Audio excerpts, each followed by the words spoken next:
I've been thinking about how easy it is to interpret God incorrectly, especially like when our circumstances just keep trying to explain him differently, because like I feel like sometimes our circumstances are kind of constantly preaching sermons to us, because like when money is tight, our circumstances are like, well, then maybe God isn't going to provide for you. Or when someone else succeeds after you've been trying so hard, your circumstances might tell you that God loves them more, or if your life just doesn't resemble what you imagine it would at 32 or 36 or 50, you might be thinking like, all right, I'm behind. And I've been thinking about this because like, I don't think I could give you like a cookie cutter answer that's going to make everything okay, because the reality is sometimes everything is not okay. But I do think we do have to practice deciding which voice we're going to treat as the authority. Because if you really think about it, social media has just made comparison almost impossible to escape. Because we are just constantly being exposed to everyone else's harvest while we're just living through our own planting season, our own wilderness season. And it's just a really strange thing to experience, like historically. Because like if you think about like most of history, you just compared yourself to like what, maybe 50 people in your village. But today, before you've had your morning coffee, you literally watch someone build a brand new house, retire at 35, help someone pay off all their debt, remodel their kitchen, take 10 vacations, and buy groceries without even having to check the prices or, surprise someone with a brand new car. I don't think your nervous system was designed to process hundreds of people's highlight reels before breakfast, by the way. Because I think that's honestly more than comparison. It's information overload on what your expectations of a normal life is supposed to look like. And I don't think we realize how much it just reshapes our definition of normal. Because years ago, you could probably celebrate someone's blessing because you only knew about a handful of people's milestones every now and then. And now you can be, happy for one person before you even close. Oh.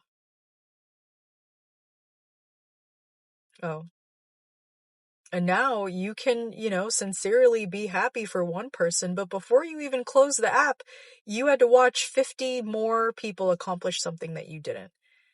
And I think it's more than just the simple explanation of like comparison that's weighing on you. It's hundreds, right? And then when our own lives don't resemble what we've been consuming all day, we're feeling disappointed, but now we're like questioning God. It's just really interesting to me. And I do think though there is a difference between provision and preference. Because sometimes we just kind of like unconsciously move the goalpost. Because like I was thinking about it like years ago, like your prayer might have been, God, just help me make rent. But now it's like, well, God, why can't I buy organic groceries without checking the prices? And listen, like the desire is not wrong. There's nothing shameful about wanting more. But I do think somewhere along the way, our definition of God's provision just slowly shifted upward with our lifestyle expectations. If you read the Bible, Israel, they did this. God literally fed them bread from heaven. Every single day, God was providing food that no human could even manufacture. They experienced a miracle that literally never stopped, provision that never stopped. But their expectations just slowly started to change. And eventually they weren't even grateful for the bread anymore because they just wanted variety. And I was thinking about that. I was like, wow, I wonder, if sometimes we've accidentally stopped, recognizing today's provisions because we're just measuring it against tomorrow's dream. And listen, like I don't have an explanation for why some people, who don't even follow God seem to just prosper financially without even trying. or they get this breakthrough that you've just been so faithfully trying to follow him and you're still struggling for years. I get it.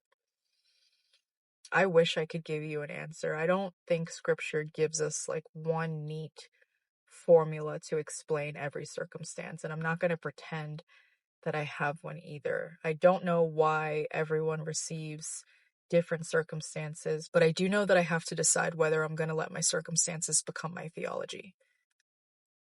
Because, like, what else can I do? Because worrying and stressing about it, it's never changed my situation. It's never given me peace. And I was thinking about, like, the Sabbath, and I was thinking more about, like, the lesson behind it. Because, like, I don't think, like, the lesson was that every single person, regardless of your circumstance, has to stop working on the seventh day. Maybe God was just teaching Israel that their survival wasn't produced by their constant striving, you know? And so for like some people, trusting God might literally look like taking a Sabbath.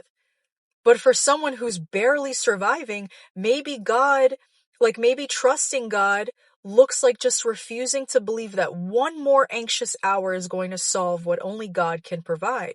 The principle, though, is trust. And the expression of that trust looks different depending on the season. And honestly, like, that just feels way more realistic than just telling someone, like, oh, just go rest. And I just, it also got me thinking about, like, well, what if one of the greatest ways that we could show our faith, isn't believing God when life is terrible?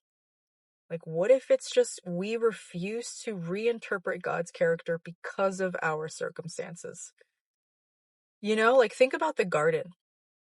Because, like, the enemy, his question wasn't simply like, did God really say? Because, like, think about, like, underneath the question and what it, like, really represents. Can God really be trusted? And I think that those same questions just sound really different for us today. Like, oh, if God were good, if he loved you, if he were faithful, if he really cared, it's like the circumstance becomes exhibit A against God's character. But if you read the Bible, God continually invites his people to interpret their circumstances through his character instead of interpreting his character through their circumstances. Because his character is the only thing that's constant.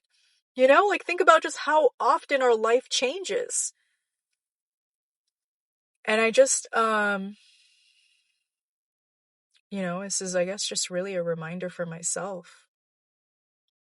Like, I don't want to focus on why my life doesn't look like theirs.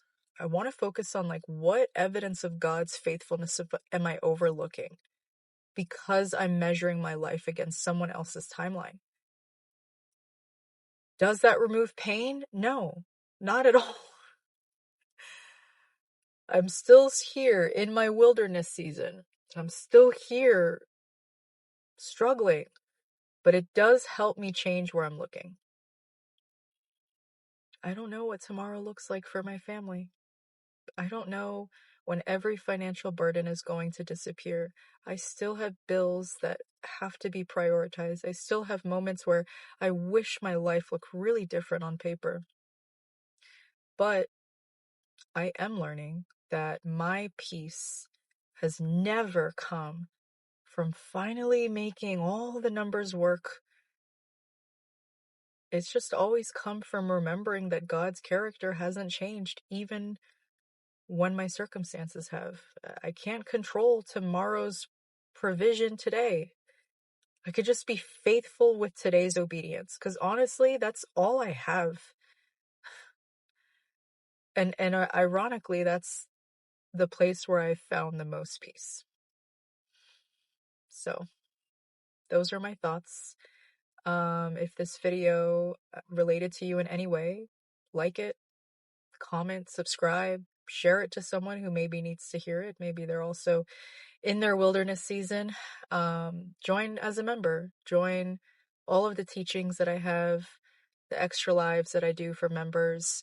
And if you are someone, who is going through something, personally, and you need someone to just walk with you through it, I do offer one-on-one sessions where I will privately have a phone call with you. I'll have you fill out an intake form to just really go over in detail what's going on, but I'd be honored to be able to walk you through whatever season that you're navigating through, from a real life perspective, but also from a biblical perspective. So, thanks for watching. Those are my thoughts.